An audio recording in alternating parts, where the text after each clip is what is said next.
Assalamualaikum warahmatullahi wabarakatuh. Perkenalkan, saya Septia Melina, NIM 210600105 dari Prodi Ekonomi Pembangunan. Tugas mata kuliah Teori Makro 2 dengan dosen pengampu Dr. Alphonse Trianto, SEME. Baiklah, pada kesempatan kali ini saya akan mempresentasikan materi tentang membangun model IS dan LM.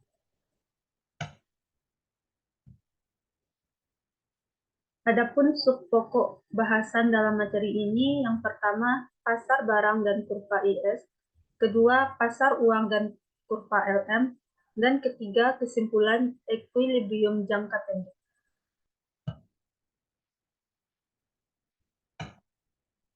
Pada tahun 1936, ekonom Inggris John Maynard Keynes melakukan revolusi terhadap ilmu ekonomi melalui bukunya The General Theory of Employment, Interest, and Money. Keynes menawarkan cara baru untuk menganalisis perekonomian, yang ia tunjukkan sebagai alternatif dari teori klasik. Isinya tentang bagaimana perekonomian bekerja dengan cepat menjadi pusat kontroversi. Tetapi ketika ekonom memperdebatkan The General Theory, pemahaman baru tentang fluktuasi ekonomi secara bertahap mulai berkembang. Keynes menyatakan bahwa permintaan agregat yang rendah bertanggung jawab terhadap rendahnya pendapatan dan tingginya pengangguran yang menjadi karakteristik kemerosotan ekonomi. Ia mengkritik teori klasik karena mengasumsikan bahwa hanya penawaran agregat modal, tenaga kerja, dan teknologi yang menentukan pendapatan nasional. Para ekonom dewasa ini menggabungkan kedua pandangan ini dengan model permintaan agregat dan penawaran agregat. Dalam jangka panjang, harga bersifat fleksibel dan penawaran agregat menentukan pendapatan. Tetapi dalam jangka pendek, harga bersifat kaku sehingga perubahan permintaan agregat akan mempengaruhi pendapatan.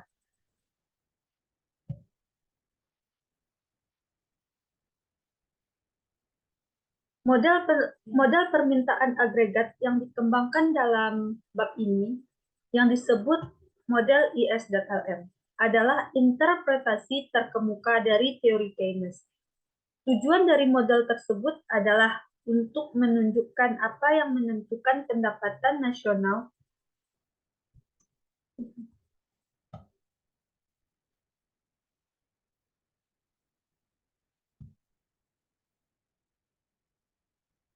Tujuan dari model tersebut adalah untuk menunjukkan apa yang menentukan pendapatan nasional pada berbagai tingkat harga. Ada dua cara untuk memandang masalah ini. Kita bisa memandang model ISLM sebagai model yang menunjukkan apa yang menyebabkan pendapatan berubah dalam jangka pendek, ketika tingkat harga adalah tetap. Atau kita bisa memandangnya sebagai model yang menunjukkan apa yang menyebabkan kurva permintaan agregat bergeser. Kedua pandangan model ini adalah ekuivalen, sebagaimana ditunjukkan pada gambar di bawah ini. Dalam jangka pendek, ketika tingkat harga tetap, pergeseran kurva permintaan agregat menyebabkan perubahan pendapatan nasional. Dua bagian dari model ISLM adalah kurva IS dan kurva LM. IS menyatakan investasi dan tabungan, serta kurva IS menyatakan apa yang terjadi pada pasar barang dan jasa. LM menyatakan likuiditas dan uang, serta kurva LM menunjukkan apa yang terjadi pada penawaran dan permintaan terhadap uang karena mempengaruhi investasi dan permintaan uang.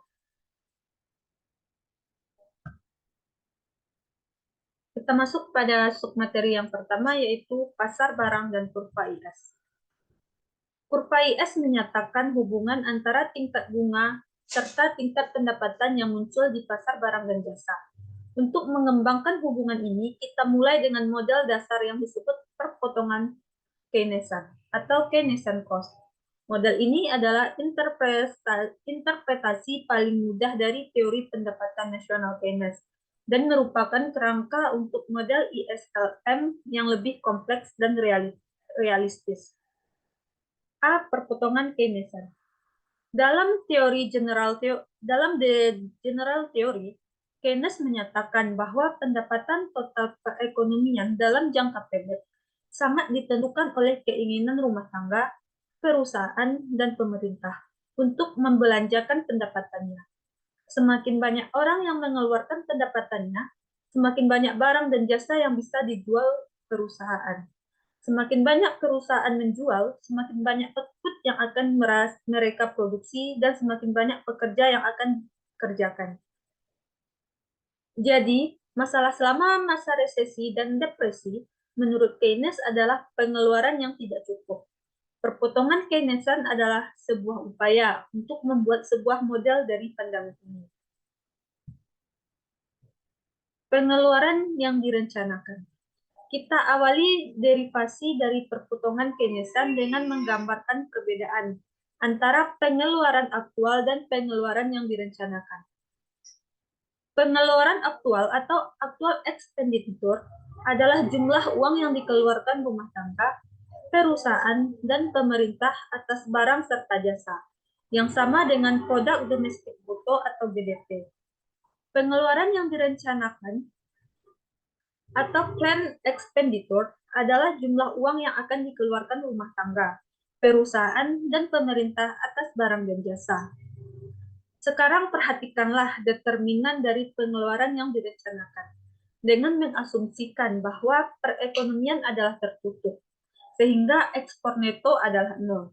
Kita menulis pengeluaran yang direncanakan E sebagai jumlah konsumsi,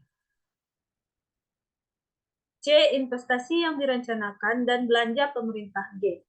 E sama dengan C tambah I tambah C. Untuk persamaan ini, kita tambahkan fungsi konsumsi. C sama dengan C kali Y kurang T. Persamaan ini menyatakan bahwa konsumsi tergantung pada disposable income, Y kurang T, yang merupakan pendapatan total Y dikurangi pajak T. Gambar di atas ini menunjukkan pengeluaran yang direncanakan sebagai fungsi dari tingkat pendapatan. Garis ini miring ke atas karena pendapatan yang lebih tinggi menyebabkan konsumsi yang lebih tinggi. Dan dengan demikian, pengeluaran direncanakan yang lebih tinggi. Kemiringan garis ini merupakan kecenderungan mengkonsumsi marginal NPC.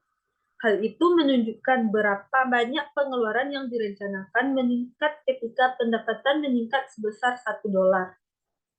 Fungsi pengeluaran yang direncanakan ini adalah potongan pertama dari model yang disebut perpotongan Keynesian.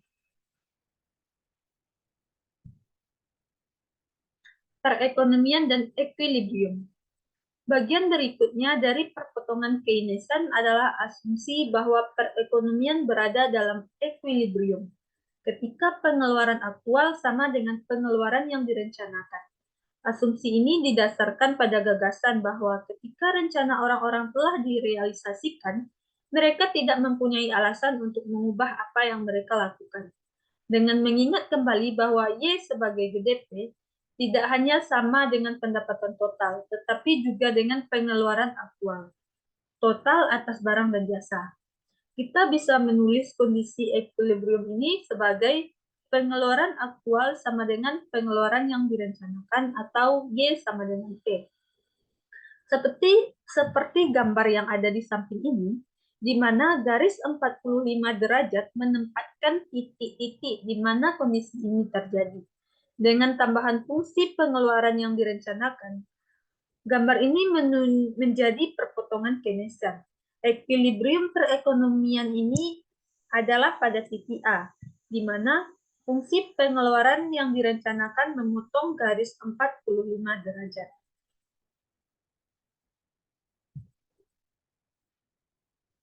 Selanjutnya, kebijakan fiskal dan pengganda belanja pemerintah.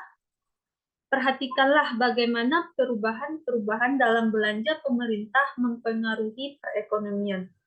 Karena belanja pemerintah adalah salah satu komponen pengeluaran, maka belanja pemerintah yang lebih tinggi mengakibatkan pengeluaran yang direncanakan yang lebih tinggi untuk semua tingkat pendapatan. Jika belanja pemerintah naik sebesar delta G, maka kurva pengeluaran yang direncanakan bergeser ke atas sebagai sebesar delta G, seperti ditunjukkan pada gambar di bawah ini. Equilibrium perekonomian bergerak dari titik A ke titik B. Grafik ini menunjukkan bahwa kenaikan belanja pemerintah mendorong adanya kenaikan dalam pendapatan yang lebih besar, yaitu delta Y adalah lebih besar dari delta G. Rasio delta Y per delta G disebut pengganda belanja pemerintah. Rasio ini menyatakan seberapa besar pendapatan meningkat dalam menanggapi kenaikan $1 dalam belanja pemerintah. Implikasi dari perpotongan Keynesan adalah bahwa pengganda belanja pemerintah lebih besar dari 1. Mengapa kebijakan fiskal memiliki dampak pengganda atau multiplier effect terhadap pendapatan? Alasannya adalah bahwa menurut fungsi konsumsi, C sama dengan C kali Y kurang P, pendapatan yang lebih tinggi menyebabkan konsumsi yang lebih tinggi, ketika kenaikan belanja pemerintah meningkatkan pendapatan. Itu juga meningkatkan konsumsi. Yang selanjutnya meningkatkan pendapatan, kemudian meningkatkan konsumsi, dan seterusnya.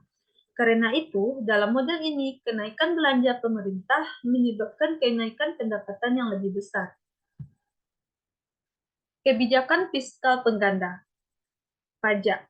Sekarang mari kita perhatikan bagaimana perubahan pajak mempengaruhi pendapatan equilibrium. Penurunan pajak sebesar delta T secara langsung akan menaikkan disposable income Y kurang T sebesar delta T. Dan dengan demikian menaikkan konsumsi sebesar MPC kali delta T. Pada setiap tingkat pendapatan Y, pengeluaran yang direncanakan sekarang akan lebih tinggi. Sebagaimana kenaikan belanja pemerintah memiliki dampak pengganda terhadap pendapatan, begitu pula pengurangan pajak. Seperti sebelumnya, perubahan awal dalam pengeluaran yang sekarang MPC kali delta T dikalikan dengan 1 kurang MPC. Dampak keseluruhan terhadap pendapatan dari perubahan pajak tersebut adalah delta Y per delta Y sama dengan MPC per 1 dikurang MPC. B. Tingkat bunga investasi dan kurva IS. Perpotongan Keynesan adalah satu-satunya batu loncatan untuk jalan menuju model ISLN. Perpotongan Keynesan berguna karena menunjukkan bagaimana rencana pengeluaran rumah tangga, perusahaan, dan pemerintah menentukan pendapatan perekonomian. Tetapi perpotongan Keynesan membuat asumsi yang menyederhanakan bahwa tingkat investasi yang direncanakan I adalah tetap. Hubungan makroekonomi yang penting adalah bahwa investasi yang direncanakan tergantung pada tingkat bunga R. Untuk memasukkan hubungan antara tingkat bunga dan investasi ini ke dalam model, kita tulis tingkat investasi yang direncanakan sebagai I sama dengan I kali R. C. Bagaimana kebijakan fiskal menggeser kurva IS? Kurva IS menunjukkan pada kita, untuk tingkat bunga berapapun, tingkat pendapatan yang mendorong pasar barang menuju equilibrium. Sebagaimana kita pelajari dari perpotongan Keynesan, tingkat pendapatan juga tergantung pada belanja pemerintah G dan pajak T. Kurva IS digambar untuk kebijakan fiskal tertentu, yaitu ketika membangun kurva IS, kita mempertahankan G dan T tetap. Ketika kebijakan fiskal berubah, kurva IS bergeser. Kita bisa menggunakan perpotongan Keynesan untuk melihat bagaimana perubahan-perubahan lain dalam kebijakan fiskal menggeser kurva IS. Karena penurunan pajak juga memperbesar pengeluaran dan pendapatan, maka hal itu juga menggeser kurva IS ke kanan. Penurunan belanja pemerintah atau hentikan pajak akan mengurangi pendapatan. Karena itu, perubahan dalam kebijakan fiskal menggeser kurva IS ke kiri. D. Interpretasi dana pinjaman dari kurva IS. Ketika kita pertama kali mempelajari pasar untuk barang dan jasa pada materi sebelumnya, kita menyatakan kesamaan antara penawaran serta permintaan terhadap barang dan jasa, serta penawaran dan permintaan terhadap dana pinjaman. Kesamaan ini memberikan cara lain untuk menginterpretasikan kurva IS. Ingatlah bahwa identitas perhitungan pendapatan nasional bisa ditulis sebagai Y kurang C kurang G sama dengan 1, S sama dengan 1. Sisi kiri dari persamaan ini adalah tabungan nasional S, dan sisi kanannya adalah investasi I. Tabungan nasional menunjukkan penawaran dari dana pinjaman, dan investasi menunjukkan permintaan terhadap dana ini. Untuk melihat bagaimana pasar untuk dana pinjaman memproduksi kurva IS, gantilah fungsi konsumsi dengan C dan fungsi investasi dengan I. Sehingga kita dapat persamaannya Y kurang C kali Y kurang T kurang C sama dengan I kali R. Sisi kiri dari persamaan ini menunjukkan bahwa penawaran atas dana pinjaman tergantung pada pendapatan dan kebijakan fiskal. Sisi kanannya menunjukkan bahwa permintaan terhadap dana pinjaman tergantung pada tingkat bunga. Tingkat bunga disesuaikan untuk menyeimbangkan penawaran dan permintaan terhadap pinjaman. Interpretasi alternatif dari kurva IS ini menjelaskan mengapa perubahan dalam kebijakan fiskal menggeser kurva IS. Kenaikan belanja pemerintah atau penurunan pajak mengurangi tabungan nasional untuk tingkat pendapatan berapapun. Menurunnya penawaran dana pinjaman meningkatkan tingkat bunga yang menyeimbangkan pasar. Karena sekarang tingkat bunga lebih tinggi untuk tingkat pendapatan berapapun. Kurva IS bergeser ke atas dalam menanggapi perubahan ekspansif dalam kebijakan fiskal. Submateri yang kedua, pasar uang dan kurva LM. Kurva LM menyatakan hubungan antara tingkat bunga dan tingkat pendapatan yang muncul di pasar uang. Untuk memahami hubungan ini, kita mulai dengan melihat teori tingkat bunga, yang disebut teori preferensi likuiditas. Teori preferensi likuiditas. Dalam buku klasiknya, The General Theory, Keynes menjabarkan pandangannya tentang bagaimana tingkat bunga ditentukan dalam jangka pendek. Penjelasan itu disebut teori preferensi likuiditas. Karena teori itu menyatakan bahwa tingkat bunga disesuaikan untuk menyeimbangkan penawaran dan permintaan untuk aset perekonomian yang paling likuid.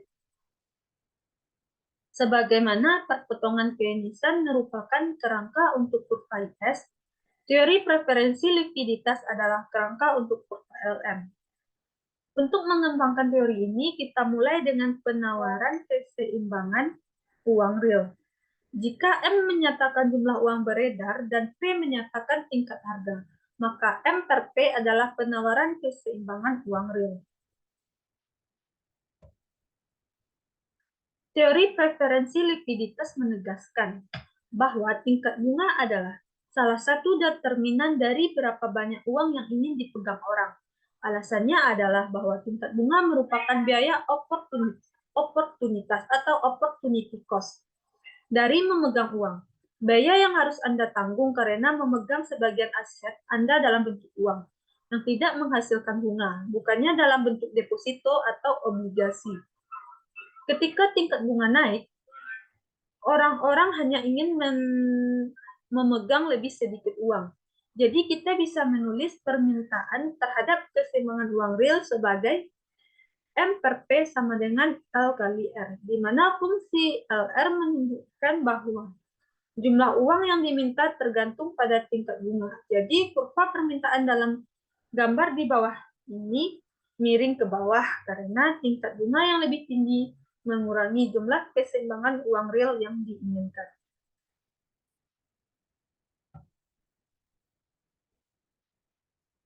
Bagaimana tingkat bunga mencapai ekuilibrium jumlah uang beredar dan permintaan uang? Penyesuaian terjadi karena ketika pasar uang tidak berada dalam kondisi ekuilibrium. Orang-orang berusaha menyesuaikan portofolio aset mereka dan dalam prosesnya mengubah tingkat bunga. Misalnya, jika tingkat bunga berada di atas tingkat equilibrium, jumlah keseimbangan uang real yang ditawarkan melebihi jumlah uang yang diminta. Orang-orang yang memegang kelebihan jumlah uang beredar berusaha mengubah sebagian di antaranya dari bentuk uang yang tidak menghasilkan bunga menjadi deposito bank atau obligasi yang dapat menghasilkan bunga. Bank dan penerbit obligasi yang lebih suka membayar tingkat bunga yang lebih rendah, merespon kelebihan jumlah uang beredar ini dengan mengurangi tingkat bunga yang mereka tawarkan. Sebaliknya, jika tingkat bunga berada di bawah tingkat equilibrium, sehingga jumlah uang yang diminta melebihi penawarannya, orang-orang berusaha memperoleh uang dengan menjual obligasi atau menarik dananya dari bank.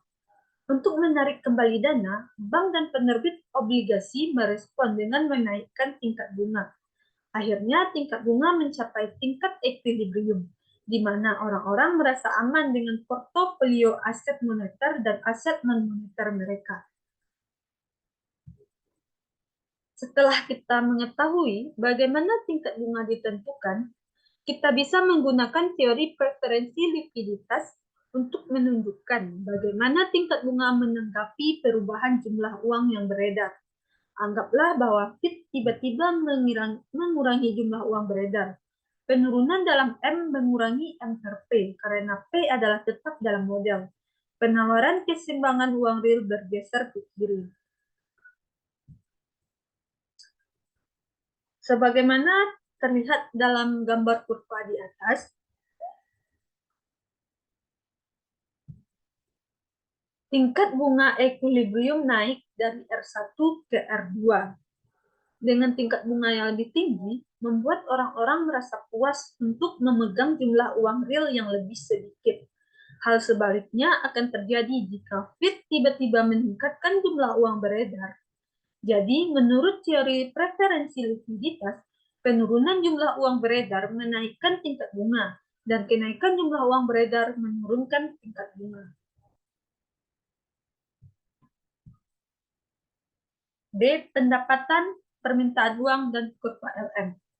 Setelah mengembangkan teori preferensi likuiditas sebagai penjelasan atas apa yang menentukan tingkat bunga, kita bisa menggunakan teori tersebut untuk menderivasi kurva LM. Kita mulai dengan mempertimbangkan pertanyaan berikut. Bagaimana pengaruh perubahan tingkat pendapatan perekonomian Y terhadap keseimbangan uang real? Jawabannya adalah bahwa tingkat pendapatan mempengaruhi permintaan terhadap uang. Ketika pendapatan tinggi, pengeluaran juga tinggi, sehingga orang terlibat dalam lebih banyak transaksi yang mensyaratkan penggunaan uang. Jadi, pendapatan yang lebih besar menunjukkan permintaan uang yang lebih besar. Kita bisa menyatakan gagasan ini dengan menulis fungsi permintaan uang sebagai M per P pangkat D sama dengan L R kali L kali R Y. Kuantitas keseimbangan uang real yang diminta berhubungan negatif dengan tingkat bunga dan berhubungan positif dengan pendapatan. Bagaimana kebijakan moneter menggeser kurva LM? Kurva LM menyatakan tingkat bunga yang menyeimbangkan pasar uang pada setiap tingkat pendapatan. Namun seperti kita lihat sebelumnya, tingkat bunga equilibrium juga tergantung pada penawaran keseimbangan uang real, M per P. Ini berarti bahwa kurva LM digambar untuk penawaran keseimbangan uang real tertentu. Jika keseimbangan uang real berubah, misalnya jika Fed mengubah jumlah uang beredar, kurva LM akan bergeser. D. Interpretasi persamaan kuantitas dari kurva LM. Kita bisa menderivasi kurva LM yang berbentuk miring ke atas secara lebih realistis dari persamaan kuantitas dengan menghilangkan asumsi bahwa perputaran uang adalah konstan. Asumsi perputaran uang yang konstan didasarkan pada asumsi bahwa permintaan terhadap keseimbangan uang real hanya tergantung pada tingkat pendapatan. Namun, sebagaimana kita nyatakan dalam diskusi tentang modal preferensi likuiditas, permintaan terhadap keseimbangan uang real juga tergantung pada tingkat bunga. Tingkat bunga yang lebih tinggi meningkatkan biaya memegang uang dan mengurangi permintaan uang. Ketika masyarakat menanggapi tingkat bunga yang lebih tinggi dengan memegang lebih sedikit uang, setiap rupiah yang mereka pegang harus digunakan lebih sering untuk mendukung volume transaksi tertentu, yaitu perputaran uang harus naik. Kita bisa menulis ini sebagai MP kali R sama dengan PY. Fungsi perputaran uang FR menunjukkan bahwa perputaran uang berhubungan positif dengan tingkat bunga. Bentuk persamaan kuantitas ini menghasilkan kurva LM yang miring ke atas, karena meningkatkan perputaran uang. Kenaikan dalam tingkat bunga mendongkrak tingkat pendapatan untuk jumlah uang beredar, dan tingkat harga berapapun. Kurva LM menunjukkan hubungan positif di antara tingkat bunga dan pendapatan. Persamaan ini juga menunjukkan mengapa perubahan jumlah uang beredar menggosok kurva LM. Untuk setiap tingkat bunga dan tingkat harga, jumlah uang beredar dan tingkat pendapatan harus bergerak bersama-sama. Jadi, kenaikan jumlah uang beredar menggeser kurva LM ke kanan, dan penurunan jumlah uang beredar menggeser kurva LM ke kiri.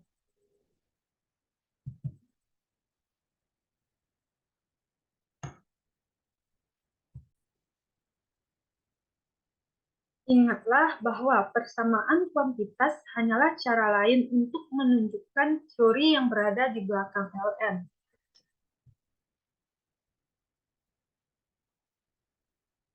Interpretasi teori kuantitas dari kurva LM ini secara substansif adalah sama seperti interpretasi yang diberikan oleh teori preferensi likuiditas. Dalam kedua kasus, kurva LM menunjukkan hubungan positif antara pendapatan dan tingkat bunga muncul dari pasar uang. Dan terakhir, kurva LM dengan sendirinya tidak menentukan pendapatan Y atau tingkat bunga R yang berlaku dalam perekonomian. Seperti kurva IS, kurva LM hanya merupakan hubungan di antara kedua variabel endogen ini. Untuk memahami keseimbangan perekonomian keseluruhan pada tingkat harga tertentu, kita harus memperhatikan pasar barang dan keseimbangan pasar uang. Karena itu, kita harus menggunakan kurva IS dan kurva LM secara bersama-sama.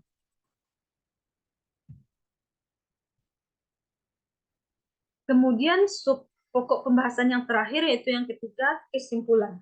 Equilibrium jangka pendek.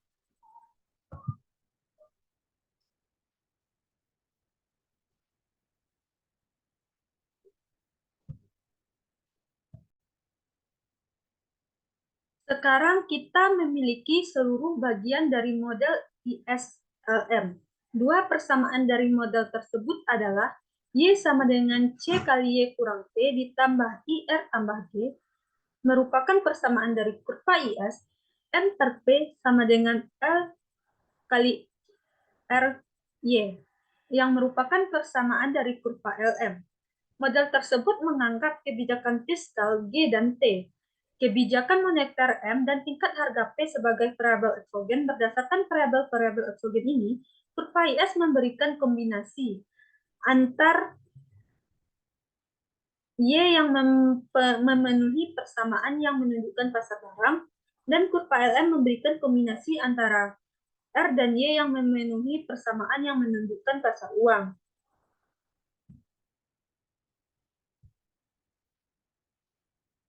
Equilibrium perekonomian adalah titik di mana kurva IS dan kurva LM berpotongan. Titik ini memberikan tingkat bunga R dan tingkat pendapatan Y yang memenuhi kondisi untuk keseimbangan, baik dalam pasar barang maupun pasar uang. Dengan kata lain, pada perpotongan ini, pengeluaran aktual sama dengan pengeluaran yang direncanakan. dan permintaan terhadap keseimbangan uang real sama dengan penawarannya. Seperti kurva di samping yang menunjukkan equilibrium dalam model. ISLM, perpotongan kurva IS dan LM, menunjukkan equilibrium simultan dalam pasar barang dan jasa dan dalam pasar keseimbangan uang real. Untuk nilai pengeluaran pemerintah, pajak, jumlah uang beredar, dan tingkat harga tertentu. Demikianlah materi yang dapat saya presentasikan. Kalau ada salah, saya mohon maaf. Saya tutupi saja dengan membaca Assalamualaikum warahmatullahi wabarakatuh.